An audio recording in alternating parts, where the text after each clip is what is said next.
నువ్వు ఒక ఆఫీస్లో ఉంటే నీ ఆఫీస్లో బైబిల్ ఉండేటట్టు చూసుకో, లేకపోతే ఊరు వెళ్తుంటే బ్యాగ్లో బైబిల్ పెట్టుకొని వెళ్ళు, ప్రయాణంలో ఉంటే బైబిల్ తీసుకొని చదువుకో. దేవుని వాక్యాన్ని నువ్వు ఎన్నిసార్లు చదివితే అంతగా నీకు సంతోషం వస్తుంది. దావీదు గారు కూడా అంటున్నాడు కదా, నీ ధర్మశాస్త్రము నాకు సంతోషకరం. అలాగే ఇర్మియా గారు కూడా అంటున్నాడు కదా, నీ మాటలు నాకు సంతోషము, నా హృదయమునకు ఆనందమునిస్తూ ఉన్నాయి. అందుకనే ద సీక్రెట్ ఆఫ్ హ్యాపీనెస్, నీ ఆనందానికి రహస్యం ఏమిటి అనంటే వాక్యాన్ని నువ్వు చదువుతూ ఉండాలి. దేవుని వాక్యాన్ని ఎంత చదివితే అంత సంతోషం వస్తుంది.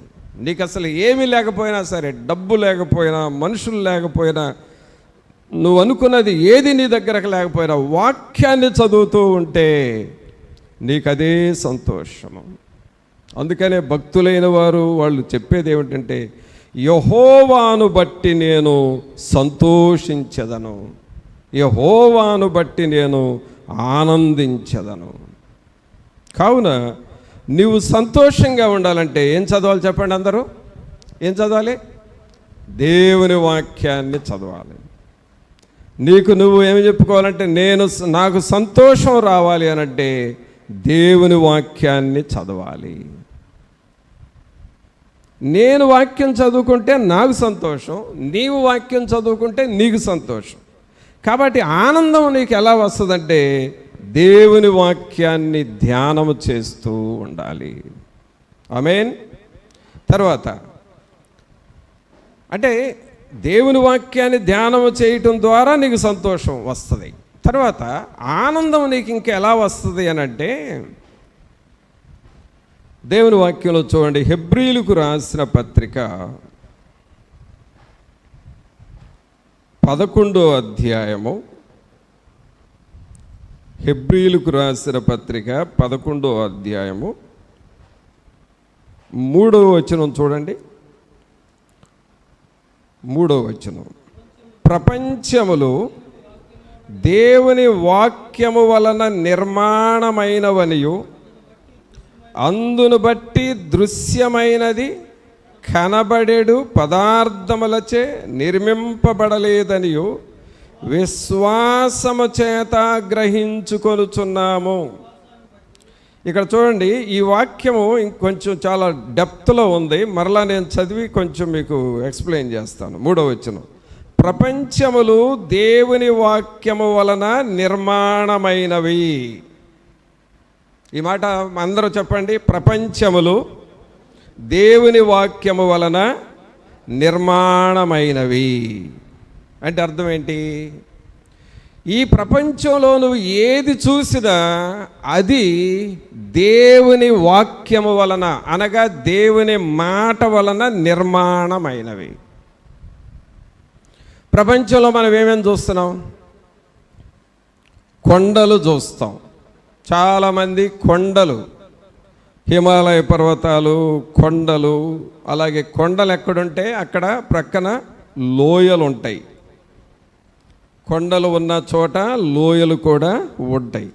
కాబట్టి కొండలు, లోయలను మనం చూస్తాం. అవి ఎలా కలిగినవి, అవి ఎలా పుట్టినవి అనంటే దేవుని వాక్యము వలన, దేవుని మాట వలన. అలాగే నదులు చూస్తాం. ఈ నదులన్నీ కూడా దేవుని మాట వలన కలిగినాయి. సముద్రాలు చూస్తాం, దేవుని మాట వలన కలిగినాయి. అలాగే చాలా ఎత్తైన స్థలాల్లో నుండి నీళ్లు ప్రవహిస్తూ ఉంటాయి. వాటిని జలపాతాలు అంటాం. జలపాతాలు ఎత్తుగా కొన్ని వందల అడుగుల ఎత్తులో నుండి నీళ్లు ఒక చోట పడ్డప్పుడు ఆ నీళ్లు అంత వైట్, తెల్లగా మారిపోయి చాలా అందంగా, ఆకర్షణీయంగా ఉంటుంది ఆ ఏరియా. అదొక దృశ్యం. అది కూడా దేవుని ద్వారా జరిగిందంటే దేవుని వలన జరిగింది. ఆ తర్వాత కొన్నిసార్లు ఈ గార్డెన్స్, ప్రకృతి ప్రకృతికి సంబంధించిన మొక్కలు, పువ్వులు, అలా రకరకాల స్థలాలకు వెళితే రకరకాల సీనరీ మనం చూస్తూ ఉంటాము. అవి చూసినప్పుడు చాలా ఆనందం వేస్తుంది. అయితే పిల్లరా, ఇక్కడ ఇప్పుడు చూడండి 3వ వచనంలో, ప్రపంచములు దేవుని వాక్యము వలన నిర్మాణమైనవి, అందును బట్టి దృశ్యమైనది కనబడేడు పదార్థములచే నిర్మింపబడలేదనియో విశ్వాసము చేత గ్రహించుకొనుచున్నాము. ఇక్కడ మనం గమనించాల్సింది ఏంటంటే, ఒక సౌందర్యమైన ఏరియాలకు, కొండల దగ్గరకు వెళ్ళినప్పుడు మనుషులు ఇదిగో ఇక్కడ నన్ను ఒక ఫోటో దిగి అని అంటారు. అంటే వెళ్ళక వెళ్ళేవు కాబట్టి ఈ ప్రాంతంలో నేను వెళ్ళి వచ్చానన్నట్లుగా గుర్తు కోసం ఏం తీస్తారు, ఇప్పుడు ఫోటో తీస్తారు. సెల్ ఫోన్ పెట్టుకొని ఇదిగో నేను ఇక్కడ నిలబడ్డాను, నన్ను ఒక ఫోటో అని అంటారు. అంటే ఆ కొండ కనపడాలి, ఆ లోయ కనపడాలి, ఈ చెట్లు కనపడాలి, ఆ చెట్లకున్న పువ్వులు కనపడాలి, ఈ ఏరియా కనపడాలి, అక్కడ నేను ఉండాలి అని అనుకుంటావు. అక్కడ ఒక ఫోటో తీస్తావు. అక్కడ నుంచి ఇంకో ప్రాంతానికి వెళతావు, అక్కడ ఇంకొక మంచి సీనరీ, ఏదో నది ప్రవహిస్తున్నట్లుగా, జలపాతం పైనుండి నీళ్లు పడుతున్నట్లుగా, అబ్బా చాలా బాగుంది అని అనుకుంటావు. చూడగానే నీకేమనిపిస్తుంది అంటే ఇక్కడ ఒక ఫోటో తీసుకోవాలని సెల్ఫీ ఒకటి తీసుకుంటావు. ఒక 2-3 కలిసి సెల్ఫీ ఫోటో తీసుకుంటారు. ఇది ఒక ఆనందం. కానీ అదే ప్లేస్లో ఈ జలపాతమును సృష్టించింది ఎవరు అని నువ్వు ప్రశ్నించుకుంటే, నా ప్రభువు సృష్టించాడు అని దేవుణ్ణి నువ్వు స్తుతించాలి. ఒక కొండ దగ్గరికి వెళ్ళావు, ఆ కొండను చూసావు, అబ్బా ఎంత బాగుందా అని ఫోటో దిగాలని అనిపించింది. ఈ కొండను సృష్టించింది ఎవరు? దేవుడు సృష్టించాడు. ఒక సముద్రం దగ్గరికి వెళ్ళావు, ఆ సముద్రాన్ని చూస్తున్నావు, ఇన్ని నీళ్లు, ఇంత స్థలము, ఇంత పెద్ద సముద్రం ఎవరి ద్వారా వచ్చింది? సముద్రం దగ్గరికి వెళ్ళి కూడా, నీళ్ళల్లో దిగి కూడా ఫోటోలు దిగుతావు నువ్వు. కానీ అసలు ఇది ఎవరు సృష్టించారు అని అంటే అక్కడ దేవుడు ఉన్నాడు. అదే ఇక్కడ వాక్యంలో చదువుతున్నాం, ప్రపంచములు దేవుని వాక్యము వలన నిర్మాణమైనవి, అందును బట్టి దృశ్యమైనది కనబడేడు పదార్థములచే నిర్మింపబడలేదనియు విశ్వాసము చేత గ్రహించుకొనుచున్నాం. అనగా పిల్లరా, నీవు ఆనందమును అనుభవించాలి అనంటే దేవుడు సృష్టించిన వాటిని చూచి అంతవరకే ఒక సెల్ఫీ ఫోటో దిగేసి, ఒక గ్రూప్ ఫోటో దిగేసి, అబ్బా ఈ కొండ ఎంత బాగుంది, ఈ లోయ ఎంత బాగుంది, ఈ గార్డెన్ ఎంత బాగుంది, ఈ సముద్రం ఏరియా ఎంత బాగుంది, ఈ జలపాతం ఎంత బాగుందని అంతవరకే నువ్వు స్తుతిస్తే, లేక అంతవరకే నువ్వు ఆనందిస్తే అది తాత్కాలికముగా ఉంటుంది. అక్కడి నుంచి నువ్వు బయటికి రాగానే మరలా ఆనందం నీలో నుండి పోతుంది. ఎక్కడికి వెళ్ళినా నువ్వు ఈ జలపాతమును సృష్టించిన దేవుని నువ్వు స్తుతించాలి. ఈ కొండను చూడగానే కొండను సృష్టించిన దేవుణ్ణి నువ్వు స్తుతించాలి. ఒక అడవిలోనికి వెళ్ళి ఒక మంచి గార్డెన్ చూసావు అనంటే ఎంత అందంగా ఉందని ఆనందిస్తావు. దానిని సృష్టించిన దేవునిని నువ్వు స్తుతించాలి. అనగా నీకు ఆనందము పెరగాలి అనంటే నీవు చూసే ప్రతిదానిలో దేవుని హస్తం ఉన్నది.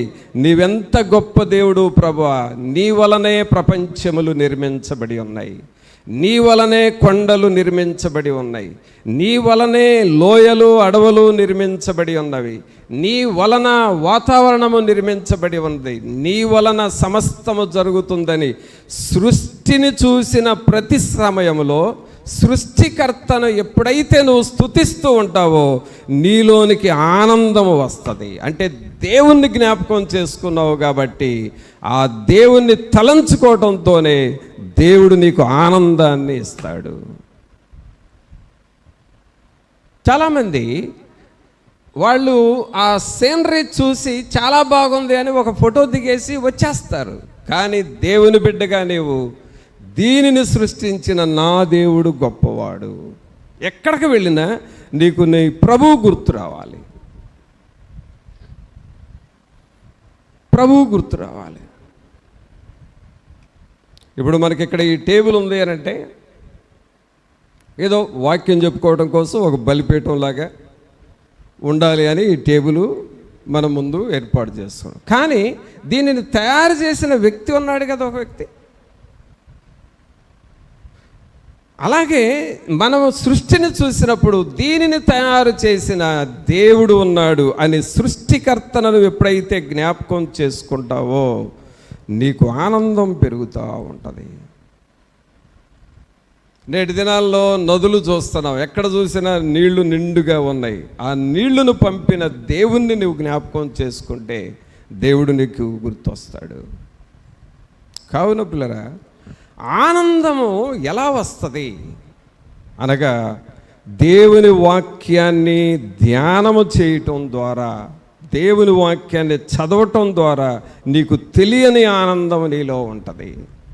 ఎప్పుడైనా నీ మనసు బాగోలేదనుకోండి, ఎప్పుడైనా నీ మనసు కొంచెం చికాకుగా ఉందనుకోండి, వెంటనే నువ్వు చేయాల్సింది ఏంటంటే వాక్యం చదువు, దేవుని వాక్యాన్ని చదువు. ఎప్పుడైనా నీకు కొంచెం ఆందోళనగా కలవరంగా మనసు అనిపించింది అనుకోండి, మోకాళ్ళు వంచి దేవుని వాక్యాన్ని చదువు, నీకు ఆనందం వస్తుంది. అలాగే నువ్వు ఎక్కడికి వెళ్ళినా సరే ఏదైనా ఒక ప్రకృతిని చూడగానే ప్రకృతిని చూచి ఆనందించు, కానీ ప్రకృతిని సృష్టించిన సృష్టికర్తను జ్ఞాపకం చేసుకొని దేవుని స్తుతించు. ప్రభా, ఇదంతా నువ్వే కదా చేసిందని దేవుని స్తుతిస్తే దేవుడు నీకు ఆనందాన్ని ఇస్తాడు. కావున 2 విషయాలు మనం చూసాం. ఒకటి, ఆనందం రావాలంటే ఏం చేయాలి? మనం దేవుని వాక్యాన్ని చదువుతూ ఉండాలి. అలాగే ఆనందం రావాలి అనంటే మనం రెండవది ఏం చేయాలండి? సృష్టిని చూసినప్పుడు వెంటనే మనకి ఎవరు గుర్తు రావాలి? సృష్టికర్త గుర్తు రావాలి. ఆ సృష్టికర్తను జ్ఞాపకం చేసుకొని స్తుతిస్తూ ఉంటే నీకు ఆనందం వస్తుంది. మూడవది, నీకు ఆనందం రావాలి అనంటే చూడండి, దేవుని వాక్యంలో నా యెషయా గ్రంథము 45వ అధ్యాయము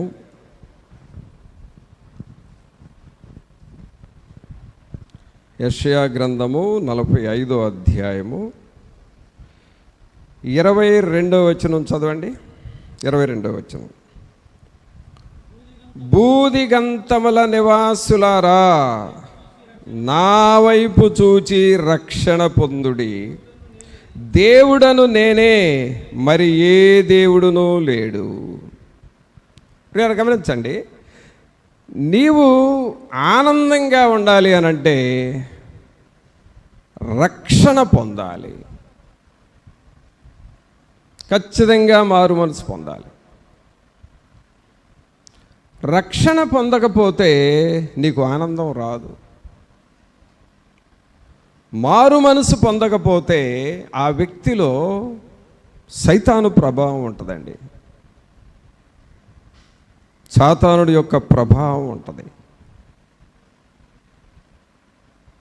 అంతకుముందు చేసిన పాపాలు ఉంటాయి కదా, అంతకుముందు లోకంలో తిరిగిన తిరుగుడు ఉంటుంది కదా, ఇష్టానుసారంగా మాట్లాడిన మాటలు, కొట్లాటలు, పోట్లాటలు, అక్రమ జీవితాలు, అలాగే లంచాలు, అలాగే లోక సంబంధమైన వ్యామోహాలు, ఇవన్నీ మనుషుల్లో ఉంటాయి కదా.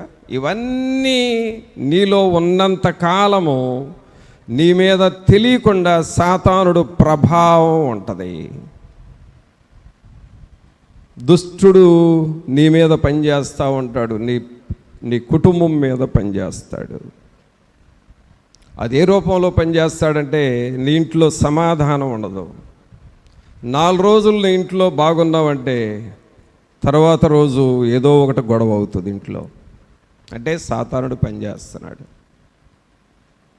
ఇంట్లో ఒకళ్ళకి బాగుంటే రెండో వాళ్ళకి ఇంకొక రకమైన శోధన వస్తుంది. అంటే ఆ ఇంట్లో సాతానుడు పనిచేస్తున్నాడు. నెమ్మది ఉండదు, ఏదో పోగొట్టుకున్నట్లుగా అసంతృప్తిగా ఉంటారు. ఒకవేళ నువ్వు పని చేయొచ్చు, జీతం వస్తుంది, కానీ తృప్తి ఉండదు. No satisfaction. తృప్తి లేని జీవితాన్ని జీవిస్తూ ఉంటావు.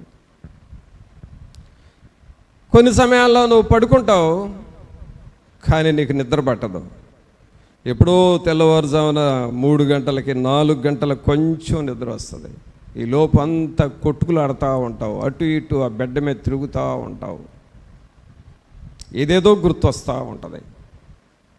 ఒకవేళ నిద్ర పట్టినా కూడా సాతానుడు వచ్చేసి నిన్నెక్కడో పట్టుకున్నట్లుగా ఏ గొంతు పట్టుకోవటమో, నడుము పట్టుకోవటమో, ఏ కాలు పట్టుకోవటమో, ఏదో ఒకటి అలజడి చేస్తాడు. ఉలిక్కి పడతావు, ఏదో జరుగుతుందేనని భయపడతావు. ఆ టెన్షన్తో ఆ రాత్రంతా నీకు నిద్ర ఉండదు. రోజు ఇలా జరుగుతూ ఉంటుంది, అప్పుడప్పుడు ఇలా జరుగుతూ ఉంటుంది. దీనికి కారణం ఏంటంటే సాతానుడు ప్రభావం. ప్రభునందు పిల్లరా, చాలామంది చాలా బాగుండారు అని పైకి అనిపిస్తూ ఉంటారు, కానీ వారి పర్సనల్గా ఈ వేదనలు, ఈ సమస్యలు మనుషుల్లో ఉంటూ ఉంటాయి. కొంతమంది నిద్ర పట్టడం కోసం స్లీపింగ్ ట్యాబ్లెట్స్ వేసుకుంటారు. కొంతమంది నిద్ర పట్టడం లేదు కదా అని రాత్రులు వాళ్ళకిష్టం వచ్చిన పనులు ఏవో చూసుకుంటూ ఉంటారు. ఇదంతా మారు మనసు పొందనప్పుడు సాతానుడు కుటుంబాలలో ఉండి చేపించే పనులు. కొన్ని సమయాల్లో మారు మనసు పొందని స్నేహితులు కానీ బంధువులు కానీ నీ ఇంటికి వచ్చినప్పుడు కూడా వారి ద్వారా చీకటి నీ ఇంట్లోకి వచ్చి నిన్ను గందరగోళం చేసేస్తూ ఉంటుంది. ఆల్రెడీ నీ హృదయంలో ఉన్న పాపం కాకుండా నీ ఇంటికి వచ్చిన బంధువుల ద్వారా కొంత పాపం వస్తుంది. అప్పుడు నీ ఇంట్లో నెమ్మది ఉండదు. నువ్వు ఉంటున్న ఇల్లు మంచిదే, కానీ నెమ్మది ఉండదు. కారణము పాపము, సాతానుడు. ఈ సాతానుడు క్రియల వలన, ఈ సాతానుడు శోధనల వలన నీకు నిద్ర పట్టకపోవడం వలన, రాత్రులు ఏదో చీకటి వచ్చి నిన్ను తొందర చేస్తున్నందువలన, నీ తలుపు కొడుతున్నందువలన, లేకపోతే నీ కిటికీ దగ్గరుండి ఎవరో నిన్ను పిలుస్తున్నట్లుగా అనిపించినందువలన నువ్వు డిస్టర్బ్ అయిపోయి ఎవరా ఏంటని లైట్లు వేసుకొని అటు ఇటు వెతుకుతూ ఉంటావు, కానీ ఎవరు నీకు కనపడరు.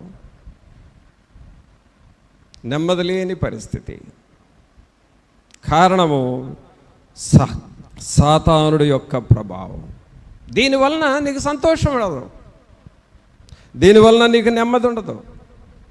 ఇలాంటి పనులు నీలో కానీ నీ ఇంట్లో కానీ జరుగుతూ ఉంటే ఎవరికి నెమ్మది ఉండదు, సంతోషం ఉండదు. నిద్ర లేని రాత్రులు ఎక్కువగా ఉంటాయి వీళ్ళకి. సంతోషం ఉండదు, ఆనందం ఉండదు. అందుకనే ఇలాంటి నెమ్మది లేని పరిస్థితుల్లో ఉన్న ప్రజలను చూసి అంటూ ఉన్నాడు 22వ వచనంలో, భూదిగంతముల నివాసులారా నా వైపు చూచి రక్షణ పొందుడి. దేవుడను నేనే, మరి ఏ దేవుడునో లేడు. నా వైపు చూడండి. నీకు ఆనందం కావాలి, నువ్వు కలవరపడుతున్నావా? నా వైపు చూడు. నువ్వు వేదనలో ఉన్నావా? నా వైపు చూడు. నువ్వు భయపడుతున్నావా? నా వైపు చూడు.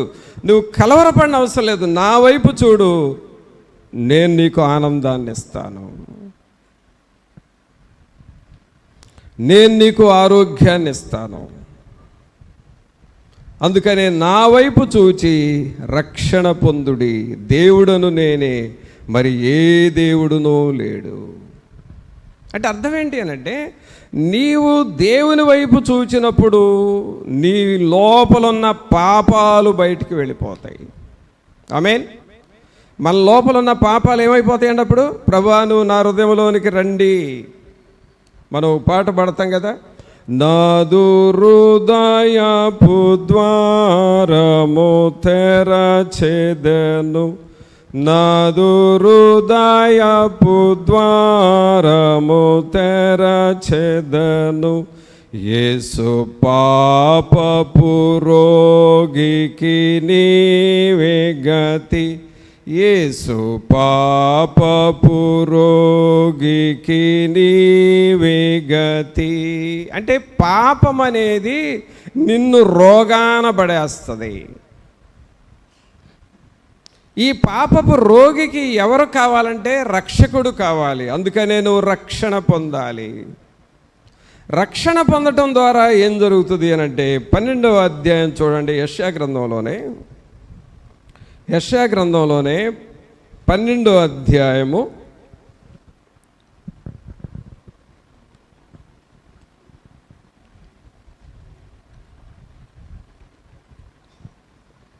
2వ వచనం చదవండి. ఇదిగో నా రక్షణకు కారణభూతుడగు దేవుడు, నేను భయపడక ఆయనను నమ్ముకొనుచున్నాను. యెహోవాయే నాకు బలము, ఆయనే నా కీర్తనకాస్పదము, ఆయన నాకు రక్షణాధారమాయను. కావున మీరు ఆనందపడి రక్షణాధారములైన బావులలో నుండి నీళ్లు చేదుకొందురు. ఆ దినమున మీరెలాగు అందురు.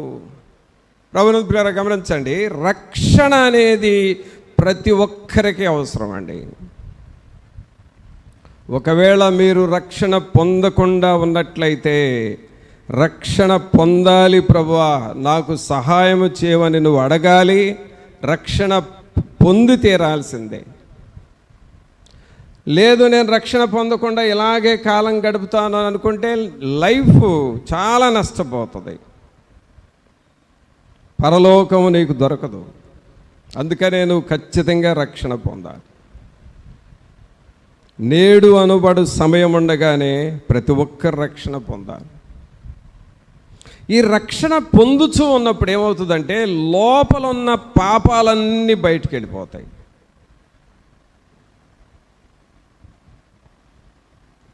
ఈ పాపాలు బయటికి వెళ్ళినాయి అనంటే శాపాలు పోతాయి. సాతానుడు నీ ఇంట్లో నుండి పోతాడు, నీ హృదయంలో నుండి పోతాడు. మరలా నీ దగ్గరకు వాడు రాలేడిక. కాబట్టి రక్షణ ప్రతి ఒక్కరూ పొందాలి. అందుకనే 2వ వచనంలో ఏమంటున్నాం? ఇదిగో నా రక్షణకు కారణభూతుడగు దేవుడు, నేను భయపడక ఆయనను నమ్ముకొనుచున్నాను. యెహోవాయే నాకు బలము, ఆయనే నా కీర్తనకాస్పదము, ఆయన నాకు రక్షణాధారమాయను. రక్షణను మనకిచ్చువాడు ఆయనే నాకు బలము, ఆయనే నా కీర్తనకాస్పదము, ఆయన నాకు రక్షణాధారమాయను. అనగా నీకు రక్షణ ఎవరిస్తారంటే రక్షకుడు మాత్రమే ఇస్తాడు. నీ పాపాలు క్షమించగలిగింది రక్షకుడు, నిన్ను పరలోకానికి చేర్చేది రక్షకుడు. ఈ రక్షణను నువ్వు ఖచ్చితంగా పొంది తీరాలి. జీవితం వృధా చేసుకోకూడదు. ఒకవేళ నీకు 40 సంవత్సరాల వయసు వచ్చిందేమో, రక్షణ లేకపోతే నష్టపోతావు. అందుకని రక్షణ పొందాలని నువ్వు తీర్మానం చేసుకో. యవ్వన కాలంలోనే రక్షణ పొందితే వారిని దేవుడు బహుగా ఆశీర్వదిస్తాడు. కావున పిల్లరా, ఇక్కడ ఏమన్నా చదువుతున్నాం అంటే 3వ వచనంలో, కావున మీరు ఆనందపడి రక్షణాధారములైన బావులలో నుండి నీళ్లు చేదుకొందురు.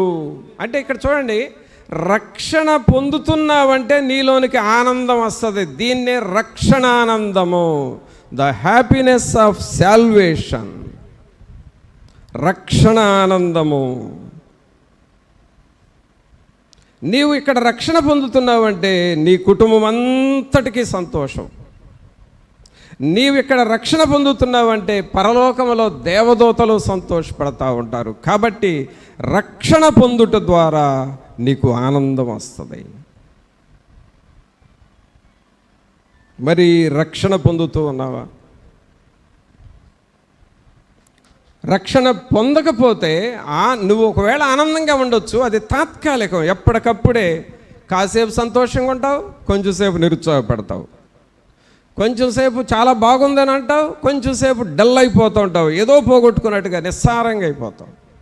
కొంచెంసేపు బాగా ప్రార్థన చేయాలనిపిస్తుంది, కొంచెంసేపటికి ఏం చేయలేములే అని అనిపిస్తూ ఉంటుంది. అంటే రక్షణ లేకుండా ఉంటే నీవు పొందే ఆనందము అశాశ్వతమైనది. ఎప్పటికప్పుడే నీ జీవితం మారిపోతూ ఉంటుంది. అందుకని నువ్వు రక్షణ పొందితే నీ ఆనందము శాశ్వతమైన ఆనందముగా ఉంటుంది. శాశ్వతమైన ఆనందం. రక్షణ పొందితే మరి జక్కయ్య రక్షణ పొందినప్పుడు యేసుప్రభు ఏం చెప్పాడంటే, ఇతడును అబ్రహాము కుమారుడే అన్నాడు. అనగా అబ్రహాము యొక్క వంశంలోనికి, అబ్రహాము యొక్క వారసత్వంలోనికి మనం వస్తాము. అందువలన రక్షణ పొందటం చాలా అవసరం. నీవు ఎప్పుడైతే రక్షణ పొందుతావో నీకు ఆనందం, తెలియని ఆనందం నీలోనికి వస్తుంది. అంతకుముందు ఎన్ని బాధలున్నా సరే రక్షణ పొందగానే ఆ బాధలు పోయి దేవుడు నీలోనికి వస్తాడు, దేవుని ఆత్మ నీలోనికి వస్తాడు, పరిశుద్ధాత్మ నీలో ఉంటాడు. కాబట్టి ఆయన నిన్ను ఆనందింపచేస్తాడు. ఏ బాధ నీకు ఇక గుర్తురాదు, అది నువ్వు అనుభవించి తీరాలి. కావున రక్షణ పొందుట ద్వారా మనకేమొస్తుందండి? ఆనందం వస్తుంది. ఇప్పుడు ఎన్ని విషయాలు విన్నాం చెప్పండి. ఆనందం ఎవరెవరికి వస్తుంది చెప్పండి. ఒకటి చెప్పాలి, మీరే చెప్పాలి. దేవుని వాక్యము చదువుట ద్వారా రక్షణ వస్తుంది, ఆనందం వస్తుంది. రెండవది, సృష్టిని చూసినప్పుడు ఎవరిని జ్ఞాపకం రావాలి? సృష్టికర్త జ్ఞాపకం రావాలి. మనం ఏం చేయాలి? ఆ సృష్టికర్తను స్తుతించాలి. ఈ కొండలను సృష్టించింది నీవే కదా, నీకు వందనాలయ్యా. హిమాలయ పర్వతాలు సృష్టించింది నువ్వే కదా, నీకు వందనాలయ్యా. ఈ అడవులను సృష్టించింది నువ్వే కదయ్యా, నీకు వందనాలయ్యా. ఈ జలపాతాలు సృష్టించింది నువ్వు కదయ్యా, నీకు వందనాలయ్యా. ఈ సముద్రాలని, నదులను సృష్టించింది మీరే కదా, మీకు వందనాలు. అంటే సృష్టిని చూడు, ఆనందించు, కానీ నువ్వు వెంటనే ఏం చేయాలి? సృష్టికర్తను స్తుతించు, అప్పుడు నీకు ఆనందం వస్తుంది. మూడవది, రక్షణ పొందితే నీకు ఆనందం. భార్యాభర్తల మధ్య తగాదాలు రావండి రక్షణ పొందితే, రావు. ఒకవేళ అంతకుముందు తరచుగా తగాదాలు వచ్చాయేమో, ఇప్పుడు నీకు అసలు రావు.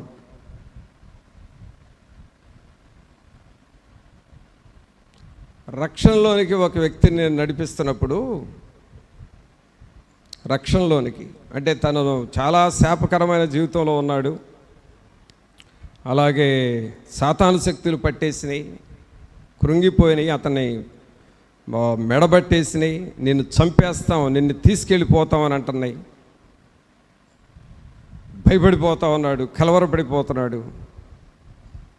తర్వాత నిద్ర పట్టట్లేదు, తినటం లేదు, తింటే అరగదు. నేను ఇంకా రేపో మాపో చచ్చిపోతాను అనుకునే స్థాయిలో, ఆ స్థితిలో నా దగ్గరికి తను వచ్చాడు. తన కోసం ప్రార్థన చేసి ఆ విచారములో నా కుటుంబాన్ని రక్షణలోనికి నడిపిస్తూ ఉంటే, తాను చేసిన పాపములన్నీ ఒప్పుకుంటూ ఒక పాపం ఏమి ఒప్పుకున్నాడంటే, నాకు ఎప్పుడు కూడా ఏదో ఒక టైం చూసుకొని నా భార్యను చంపేయాలనే మనస్సు ఉండేదయ్యా. ఏదో ఒక టైంలో భార్యని నాకు అనవసరం, నా విచ్చలవిడి జీవితానికి అడ్డంగా ఉంది, ఏమైనా చంపాలి అనే మనసు ఎప్పుడు నాలో ఉండేది. ఆ మనస్సు, దానికి తోడు చుట్టూ కొన్ని పాపాలు ఉండుట ద్వారా సాతానుడు పట్టి ఈ వ్యక్తిని చంపాలని తీర్మానం చేసుకుని, అది కలవరం. రక్షణ లేని కుటుంబాలు ఆదా వ్యక్తిని లోతుగా నడిపించి, పాప క్షమాపణలోనికి నడిపించి, పాపాలు ఒప్పుకునేటట్లుగా చేసి, రక్షణ పొందేటట్లుగా చేసి, మరలా వాళ్ళకి నేను బాప్తిసం ఇచ్చిన తరువాత, ఇప్పుడు ఆ సాతానుడు మనసు నాలో లేదయ్యా, పూర్తిగా పోయింది అని భార్య కాళ్ళ మీద పడి క్షమాపణ కోరుకున్నాడు.